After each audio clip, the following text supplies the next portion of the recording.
আসসালামু আলাইকুম। Do or die match খেলতে বাংলাদেশ মাঠে নেমেছিল আজ নিউজিল্যান্ডের বিপক্ষে চ্যাম্পিয়ন্স ট্রফির মহা গুরুত্বপূর্ণ ম্যাচে।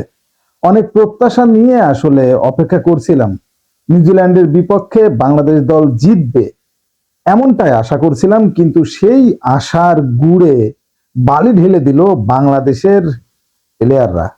আবারও সেই ব্যাটসম্যানদের ব্যর্থতা এবং বাংলাদেশ দলের পরাজয়ের সম্মুখীন। একেবারে কি বলবো, মানে কোনো প্রতিরোধ ছাড়াই আসলে বিদায় নিতে হলো চ্যাম্পিয়ন্স ট্রফি থেকে বাংলাদেশের। প্রথম ম্যাচে ভারতের কাছে হারার পর দ্বিতীয় ম্যাচে নিউজিল্যান্ডের কাছেও একই অবস্থা। বাংলাদেশ আসলে হারলোটা কোন জায়গায়? আমার কাছে মনে হয় কেউ কেউ হয়তো মজা করে বলবেন যে টসেই হেরে গেছে, কারণ টসে জিতলে নাজমুল হাসান শান্ত ফিল্ডিং নিতে চেয়েছিলেন, কিন্তু টস জিতলো সেন্টার অর্থাৎ নিউজিল্যান্ডের ক্যাপ্টেন, এবং তিনি টসে জিতে কোনো হেজিটেট না করেই বাংলাদেশ দলকে ব্যাটিং এ পাঠালেন। কিন্তু কিরিসটা এত কি খারাপ ছিল যে সেখানে 250 রানও করতে পারলো না বাংলাদেশের ব্যাটাররা। সব মিলিয়ে কষ্ট টষ্ট করে 236 রান তুলতে পারলো বোর্ডে, যেখানে আসলে 350 রান করেও ইংল্যান্ড পাত্তা পায়নি অস্ট্রেলিয়ার কাছে। সেই জায়গায় বাংলাদেশ 250 করতে পারলো না। আজকের কিরিসটা একটু কঠিন ছিল, সেটা সঠিক, কারণ নিউজিল্যান্ড যখন ব্যাটিংটা করেছে তখন আসলে বোঝা যাচ্ছিল যে আজকের ক্রিজটা একটু কঠিনই ছিল। তারপর আমার কাছে মনে হয় 50-60টা রান বাংলাদেশ দল আজকে কম করেছে। অর্থাৎ এই ক্রিজে যদি 280 প্লাস স্কোর করা যেত তাহলে হয়তো নিউজিল্যান্ডকে ফাইট দেওয়া যেত, তাহলে হয়তো আমাদের বোলাররা যতটুকু প্রতিরোধ করার সেটা হয়তো করতে পারত। যাই হোক, বাংলাদেশের ব্যাটিং এ ফিরি ওপেন করতে এসেছেন আজকে নাজমুল হাসান শান্ত, এবং বাংলাদেশের জন্য বড় খবর এটাই যে শান্ত অবশেষে রানে ফিরেছেন, তবে সেটা ওডিআই মেজাজে নয়, সেটা আসলে টেস্ট মেজাজে, যেটা আসলে একেবারেই বেমানান। তানজিদ আজকেও শুরুটা করেছিলেন কিন্তু আগাতে পারলেন না। এই টুর্নামেন্ট জুড়েই যেন ওই 20 ঘরে আটকে গেল। আজকেও 24 রান করে তানজিদ তামিম আশাহত করেছে। শান্ত 110 বলে 77 রানের একটা ইনিংস খেলেছে আজকে, এবং শান্তর এই রানের উপর ভর করে আসলে 236 পর্যন্ত পৌঁছিয়েছে বাংলাদেশ। শেষের দিকে জাকের আলী 55 বলে 45 আর রিশাদ 25 বলে 26 রানের একটা ঝোড়ো ইনিংস খেলে।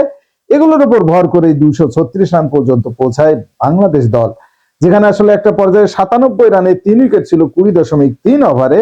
ঝট করে এক ধাক্কায় 26.1 ওভারে 118 রান পড়ে যায় 5 উইকেটে। আসলে বড় কোনো পার্টনারশিপ হয়নি বাংলাদেশের, এবং যেমন ব্যাটিং করার দরকার ছিল সময় অনুযায়ী সেটাও হয়নি, এবং মূল্যবান সময়ে সময়ে আসলে নিউজিল্যান্ড উইকেট গুলো নিয়েছে আর ফিল্ডিং করেছে চোখ ধাঁধানো নিউজিল্যান্ড, এক কথায়। এরপর নিউজিল্যান্ড 237 রানের টার্গেটে যখন খেলতে নামে, তাসকিন এবং নাহিদ রানার ঝড়ো বোলিং এ একেবারে নাস্তানাবুদ হয়ে যায় নিউজিল্যান্ড। কেন উইলিয়ামসনকে তুলে নেন নাহিদ রানা। প্রথমবারের মতো উইকেটটা পেলেন চ্যাম্পিয়ন্স ট্রফিতে। দুর্দান্ত বল করেছিল, তার আগে ইয়াংকে 0 রানে ফেরায় প্রথম ওভারে তাসকিন।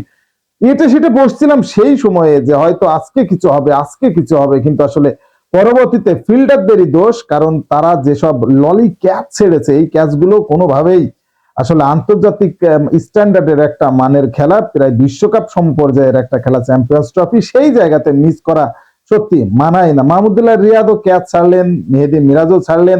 আসলে এত ক্যাচ ছাড়লে সেখানে আসলে ম্যাচ কোনোভাবে জেতা যায় না। বোলাররা আর কি বা করতে পারে। রবীন্দ্র শেষ পর্যন্ত 112 রান করে ধরা খেলো, এবং এই ভিডিওটা যখন করছি 71 বলে 36 রান প্রয়োজন নিউজিল্যান্ডের, যেখানে 6 উইকেট তাদের হাতে। এই ম্যাচ হেসে খেলেই নিউজিল্যান্ড জিতবে এবং নিউজিল্যান্ড চলে গেল আসলে সেমিফাইনালে। কারণ এই ম্যাচটা বাংলাদেশ যখনই হারবে তখনই কিন্তু আসলে আর অবশিষ্ট যে ম্যাচগুলো আছে সেগুলোর কোনো মূল্যই থাকবে না।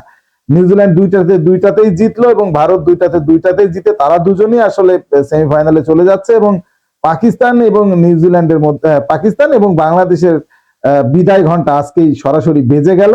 এবং পরবর্তী যে দুটো ম্যাচ এই গ্রুপে থাকলো, অর্থাৎ একটা বাংলাদেশ পাকিস্তান এবং আরেকটা হলো ভারত এবং নিউজিল্যান্ড, এই দুটো ম্যাচই গুরুত্বহীন হয়ে পড়লো আজকে আসলে বাংলাদেশ দল হারাতে।